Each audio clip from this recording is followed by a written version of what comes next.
नमस्कार मंडळी, मी आज बनवणार आहे महाराष्ट्रात सर्वात जास्त खाल्ला जाणारा पदार्थ बटाटा वडा म्हणजेच वडापाव। चला तर बनवूया वडापाव। मी इथे बटाटे कुकरच्या 3 शिट्ट्या येईपर्यंत उकडत घातले।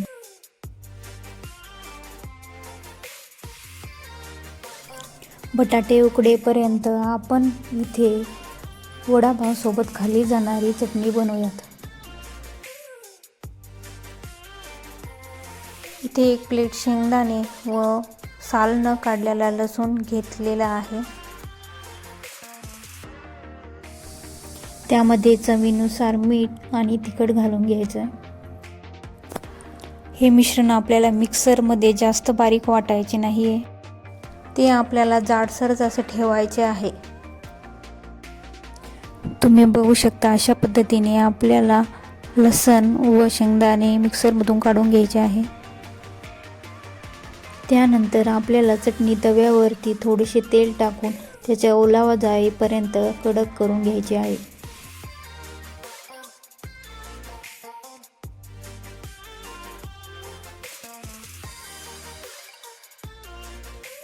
बटाटे उकडल्यानंतर त्याची साल काढून आपल्याला ते मॅश करायचे आहे। थोडेसे जाडसरच आपल्याला मॅश करायचे आहे, जास्त बारीक नाही करायचे। तुम्ही बघू शकता अशा पद्धतीने आपल्याला मॅश करून घ्यायचे आहे। बटाट्याची चटणी बनवण्यासाठी इथे 6 ते 7 मिरची घेतलेली आहे। थोडासा लसूण व मीठ मिक्सरमधून फिरवून घ्यायचं आहे।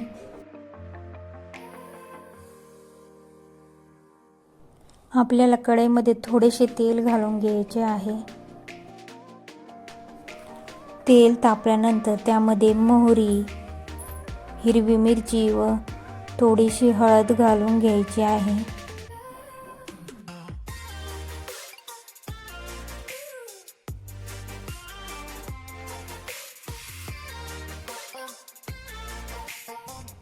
मिरची तळल्यानंतर त्यामध्ये उकडलेले बटाटे घालायचे आहे। बटाटे आणि मिरची एकत्र करून घ्यायची। आपल्याला बटाटे व मिरची एकजीव होईपर्यंत वाफळून घ्यायचे आहे व त्यामध्ये कोथिंबीर टाकून गॅस बंद करून घ्यायचा आहे। आपल्याला इथे मिश्रण थंड होण्यासाठी प्लेटमध्ये काढून घ्यायचे आहे।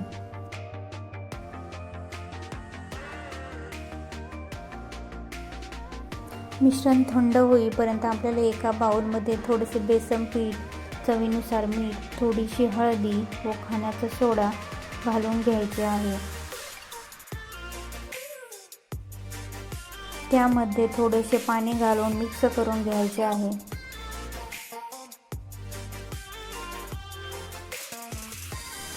बेसन पीठ आपल्याला जास्त पातळ असं बनवायचं नाहीये। तुम्ही बघू शकता अशा प्रकारे आपल्याला घट्ट असे मिक्स करून घ्यायचे आहे, तरच ते वड्याला चिटकल। वडे तळण्यासाठी कढईमध्ये तेल घालायचं आहे।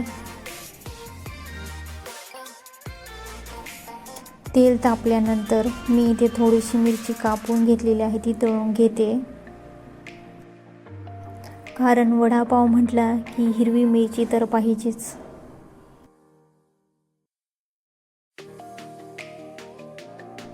तर आपल्याला चटणीचे गोल असे पेढे बनवून घ्यायचे आहे। तुम्ही बघू शकता अशा प्रकारे हे आपल्याला बनवून घ्यायचे आहेत।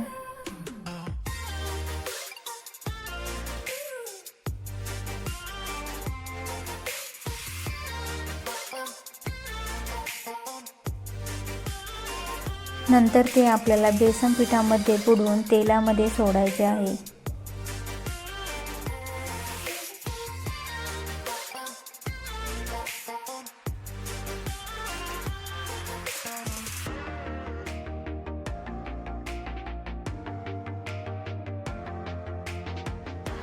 तर मी इथे तुम्हाला आणखी एकदा बनवून दाखवत आहे। अशा प्रकारे तुम्ही मस्त असे गोल गोल असे पेढे बनवायचे आहेत। जास्त मोठेही आपल्याला इथे बनवायचे नाहीत, मीडियम आकाराचे आपल्याला इथे बनवून घ्यायचे आहेत।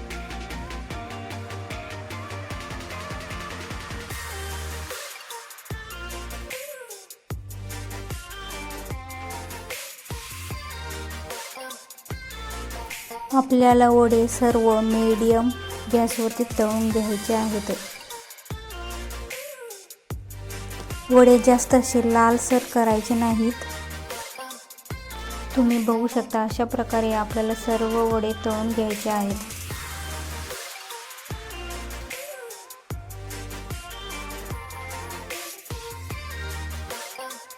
जर तुम्हाला माझी रेसिपी आवडली असेल तर नक्की तुम्ही माझ्या चॅनलला लाईक, शेअर आणि सबस्क्राईब करा.